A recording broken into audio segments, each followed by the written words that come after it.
Hello guys, in this video I am going to show you how to delete your account in the TR application. But first I just want to mention, don't forget to subscribe to my channel, because at 10,000 subscribers I am going to show you my whole YouTube revenue statistics and growth strategy, as well as how to make money online. Let's jump into it. First of all, open the application on your phone.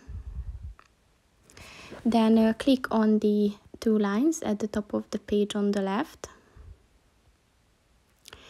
And then click on the account and settings button. And then click on the privacy settings button.